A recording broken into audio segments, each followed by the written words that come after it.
Ladies and gentlemen, this bout is scheduled for 6 3-minute rounds in the featherweight division. This is brought to you by Red Boxing Promotions and Knockout Artist Promotions.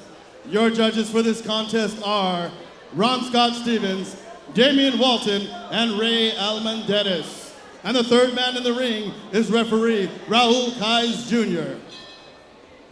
Fighting out of the blue corner, weighing in at 126 pounds, standing at 5'8" with a professional record of 3 wins, 9 losses, and 1 draw, introducing Charles Clark.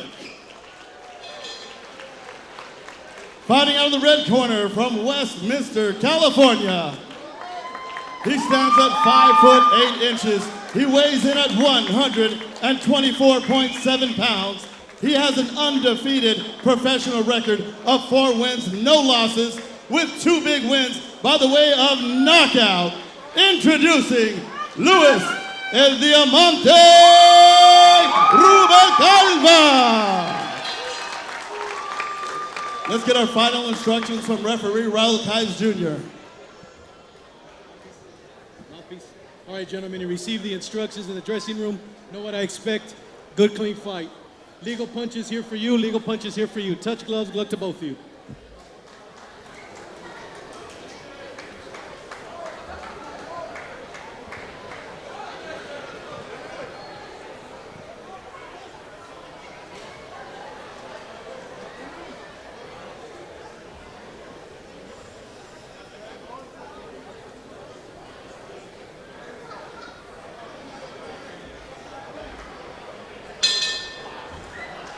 All right, fight fans, welcome back into the first round of this 6-round contest. Luis Rubalcava, Charles Clark, 4-0, 3-9-1. Let's get to the action in the ring, folks. I'm very excited for this one. This is one of those matchups that like you said, I don't know who really to pick here, because Luis Rubalcava has never faced anyone with the experience level of Charles Clark. Even though Charles Clark has a resume that doesn't look that good, he's fought nothing but undefeated prospects. Guys like Duke Reagan, who's an Olympic silver medalist. Guys like Ruben Islas, who's a local prospect as well in the LA area. So he's been he's been battle tested against the best prospects in this area. Luis Rubalcava, his best fight is against Anel Dudo, who's a rugged B-side, good B-side. But he's not Charles Clark, doesn't have the experience of Charles Clark. I'm very excited for this one. Plus the size difference. Clark looks at least a foot taller than Rubalcava. I don't know how he makes 124 pounds, but he does. So we're here. Well, and that's the thing that has always boggled my mind, Matthew. How these athletes can come in on fight week and cut that amount of weight that they do to get in here on weight and on time and still be able to compete at a high level. It's because hard. That's very, very draining on the body, and most people cannot do that. I mean, luckily nowadays there's so much more of an awareness about weight cutting and how to do it in more healthy ways, even though it's definitely not a healthy thing to do. But fighters are much more cautious of it, much more conscious of how to do it. That's why, back in the day when you see fighters cut 10, 15 pounds on fight week, that's way less common nowadays. Fighters are cutting that in the 8-week period of training camp. They're trying to cut 4 pounds on fight week, give or take, depending on the weight class. It's definitely a lot better now than 10, 15, 20 years ago.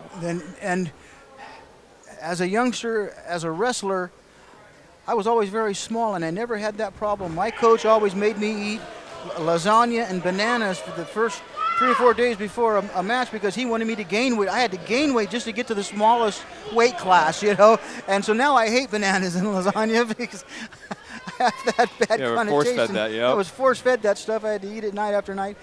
But you do what you have to do to get to that weight. And losing weight, as I know now, is a very difficult task. And it does take a toll on the body, and it's just very, very difficult. And through the proper nutrition. That's another big factor, yes, nutrition. Nutrition and exactly exercise. These guys now, they have nutritionists, they have trainers, they have people literally charting the course of their diet throughout the weeks before a fight, just so they can lose weight healthy and not come into a fight where they're just shadows of themselves. And we've all seen people show up on weigh-in day looking like a ghost because they lost so much water weight. They're dehydrated, and you know that you can't recover from that in 24 hours. Yes. You just can't. Your body doesn't do that. And yeah, you might be able to gain some weight back and eat a bunch of fruit, drink a bunch of water, but your brain doesn't rehydrate like that. And it's very, very dangerous. And so, I'm really, really happy that fighters in boxing and in MMA, they have now realized that it's not just about wrapping a bunch of plastic around you and sweating it out for a week, but that if done correctly through proper diet, through proper exercise, you can get down to weight and not hurt yourself. Yes, exactly. Because this going up and down over a long period of time like that is not healthy for anyone. That first round was pretty uneventful as a feel-out round. I had that, yes, I got that as well. Not a lot of action, really just some feeling out. I didn't see anything that landed of consequence. Mm-hmm. Again, that's going to give the judges fits to try and score something like that. But, it is what it is. Because then it comes to, like, ring generalship as how you win the round. So whose footwork is better in there. Like, it becomes much more difficult. And exactly. And when you say ring generalship, most of these judges for boxing probably aren't factoring that in. They're going to factor in punches, number of power punches.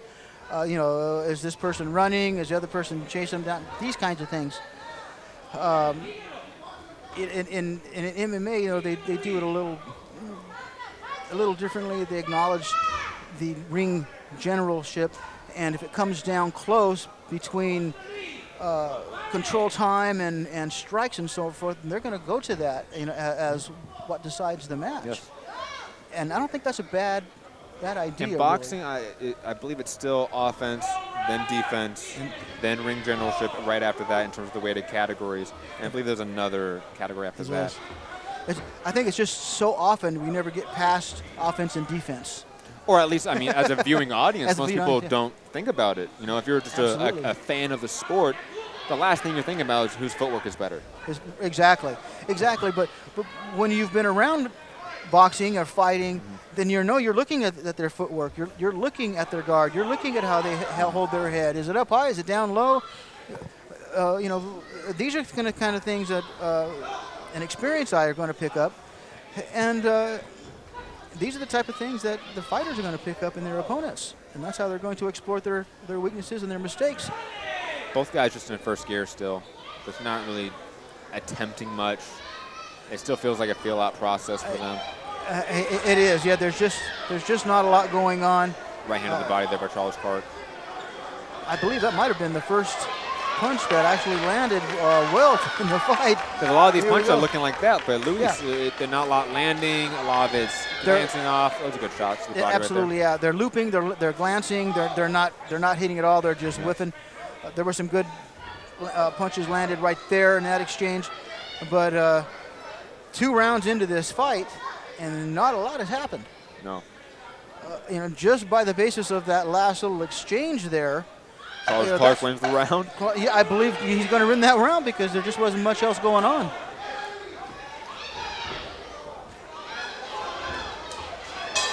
Luis does not look good under that pressure, that aggression.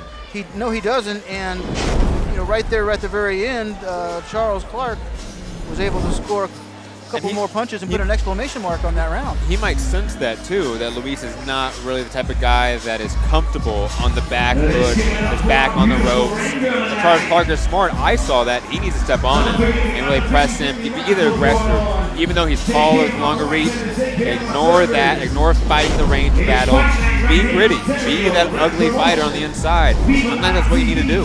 Sometimes you got to make it ugly. And right now, who knows what that first round was.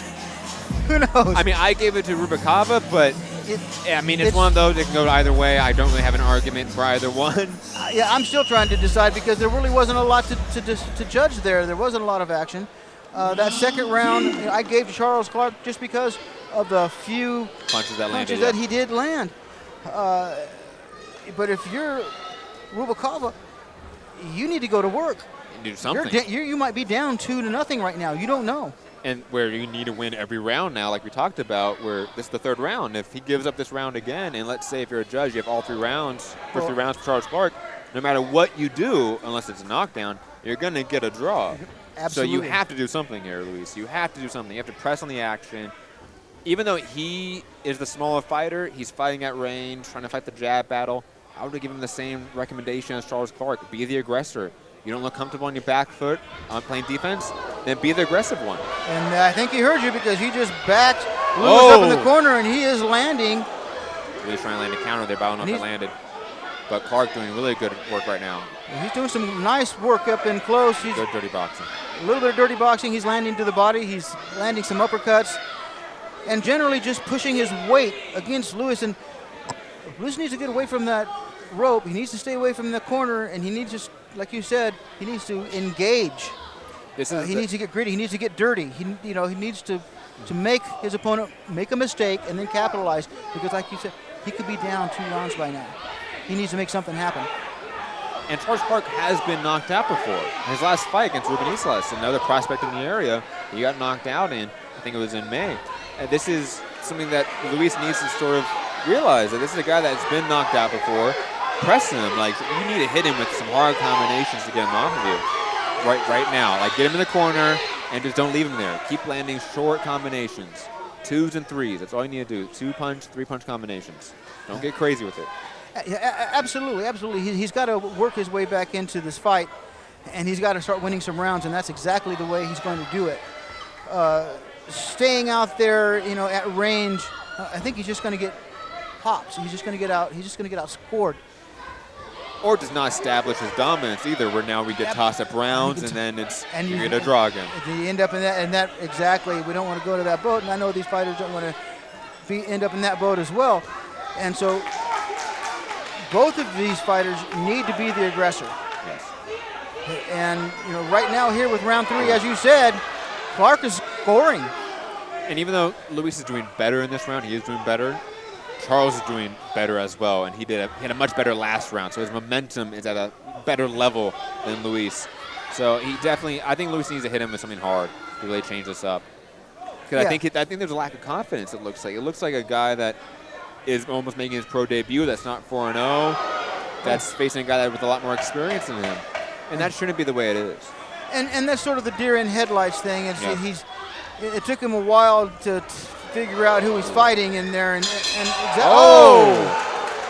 you've got to, if you lose your confidence, that's the worst thing you can do as a fighter. Yes, absolutely. And if you're not confident that you can beat this guy, and he starts taking advantage of you, especially when you think you have the advantage, that will really upset a fighter and destroy his timing, his technique. Because now you got him thinking. Now you got him thinking, oh, this is harder than I thought it was going to be. Yes. Oh, now I'm down. This guy's beating me. What am I going to do? And not think, because a fighter should be in there thinking. I mean, often people say like fighters just go off reaction and instinct. No, you need to be thinking in there. You should be an intelligent fighter. But it's very different when you think about, okay, how do I set up this shot? What punches do I need to throw? Where do I need to be in position to land this angled shot? That's very different than thinking, I'm behind, I'm down, what do I need to do? And that sort of quicksand effect where you're making a mistake, and you keep making a mistake, and now you're just sucked in by the quicksand. You can't get out. And, almost like the line from Conor Reeves in Replacements. It's that, that quicksand, that mental quicksand. Absolutely. And, we have a saying down south in Texas that when you find yourself at the bottom of a hole, stop digging. Yes. And this guy needs to stop digging his hole and start getting out of it. And he's got to do it by being aggressive. He can't be that deer in the headlights. He can't afford to be timid in there. He's going to have to let that leather fly. And if you saw at the end of that last round when Rubalcava went to his corner, he punched the corner pad like out of frustration and anger. And you can tell that, like you said, it's on him now. And mentally, he's lacking that confidence. He needs to get it back. Hopefully his corner really was able to get to him in between rounds. Usually that's what it takes, is that outside figure, shaking you up a little bit. That mentor figure shaking you up a little bit. But it's also one of those things where Luis has fought guys that are 0-1, 1-1. Charles Clark has 13, 14 fights. You know, he has 14 times the experience as most of the guys Luis Rubalcava has been facing. That plays a factor as well. Absolutely, and you know that Clark has seen this before, and he's like a shark in water. If he thinks he detects any type of fear, any type of hesitation and weakness, he's going to capitalize on that. And if he, like you said, if he sees a weakness, he's going to exploit it. If he sees someone that's going to hesitate, he's going to throw a punch. He's going to beat him to it. That's just the way that this is going down, and you can't let him get into that mentality at the same time you're trying to figure out what you're going to do. That's not a good equation to win a fight, especially 4 rounds into a fight that you're probably losing at least 3-1. Yes, and exactly. maybe 4. Because we never know. You never know. So, it's just absolutely. So I've got my glasses on. I'm trying to see things clearly, but right now, I don't see that it's going well for Mr. Rubalcava. Charles Clark is fighting a good fight. He's getting comfortable. He's winning rounds. I think he understands as long now as he just goes in there. He doesn't have to go for a knockout now. He just do this. Now he can just do this. And now it's up to Lewis to pretty much pull a rabbit out of the hat and get a knockout, because otherwise he's on a slippery slope and he's headed down. I mean, we have 30 seconds till the end of this round, then it's the 5th and 6th. I mean, like you said, he's probably down 3-1, 4-0. I mean, I don't know what he's thinking here. I mean, he really has to get aggressive here. He really has to take it to Charles Clark. And he's playing with him right now when he's not winning on points. But Charles Clark can put his hands behind his back and play a little bit because he's winning. And he also shouldn't be winning. He's 3-9-1 against a guy that's undefeated. He can play in there right now. Luis Rubalcava needs to be doing exactly what Charles Clark is doing right now. Oh, and he was throwing that one. Get down to the fundamentals, be aggressive, get in his face, and throw combinations. And he's doing everything opposite of that. Absolutely. He's just not getting in close, and he's not throwing those combinations, and that's the key to his success tonight. He's not going to win this fight any other way unless it's some sort of flash knockout, where he catches a guy, because he's getting outscored right now. He's down at, like you said, 3-1, probably 4-0. It's not a matter of winning these last 2 rounds now. Or even getting a knockdown. He needs to get knocked out. He needs a knockout. He has to stop this fight. Yeah. He has to take it out of the judges' hands, and he has to get a knockout. Especially if he loses this 5th round, because then it's all up to the 6th round, and he at best has 1 round under his belt right now. He needs a knockout. Maybe if he gets a knockout in the 5th round, maybe a knockdown in the 5th and 6th, knockdowns in both rounds, maybe the points will add up. But I mean, that's you're almost praying more on that, or you need to pray more on that than just a flash knockout, because now you're hoping to knock him down twice. Absolutely, and at that point you're hoping for what? A draw?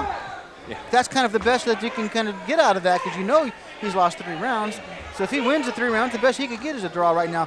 So unless you want to go home with the taste of kissing your sister on your mouth, you want to win this fight. Nobody likes a draw.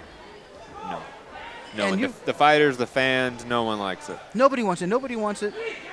Coaches don't. Fighters don't. The fans don't. Nobody wants to go through what they go through to prepare for a fight like this to end up with a draw. It's a no decision, and there's nothing that tastes worse on your mouth as you're leaving somewhere than to have something like that on your tongue. Well, imagine any aspect of your walk of life where there's conflict and there's no resolution. It's going to leave you unsatisfied. Exactly. It is very unsatisfying, and that's why we have rematches, I guess, sometimes, and just so you can get that taste off your mouth.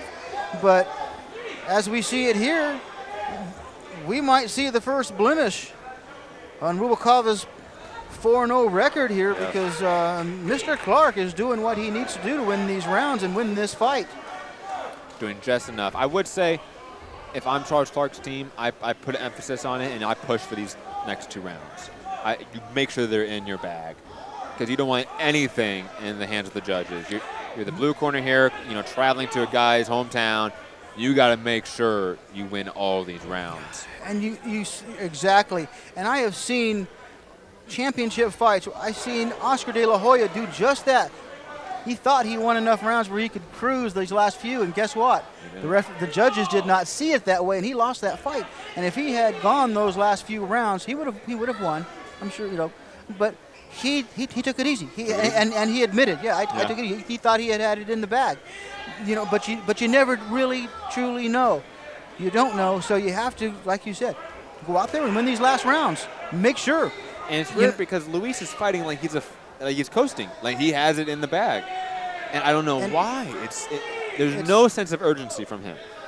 Not at all, not at all. And like you said, he's out there, he's clowning around a little bit, he's playing around. He's losing this fight, and he's wasting time, and he needs to start scoring because now it's down to 20 seconds in round 5. He's got one more round to basically score a knockout because the way I see it, this fight's pretty much already over unless a knockout occurs. I mean, I don't think Luis threw a single combination this round. Honestly. I mean, that was a single shot right there. I mean, he's not thrown a single combination. How? Well, and when you double that with the round 1 that they had where there was nothing thrown, I didn't see anything but some dancing in there. I think I saw one punch thrown by Charles Clark, and that missed. And it was a yes. Everything missed, though. Yes, there was absolutely no action. So again, how those judges are going to score that round, you can't think if you're Luis Rubalcava you won that round because you don't know. Nobody really knows. And you can't be banking on that. You're banking on the first round being a toss-up, maybe the second round being a toss-up.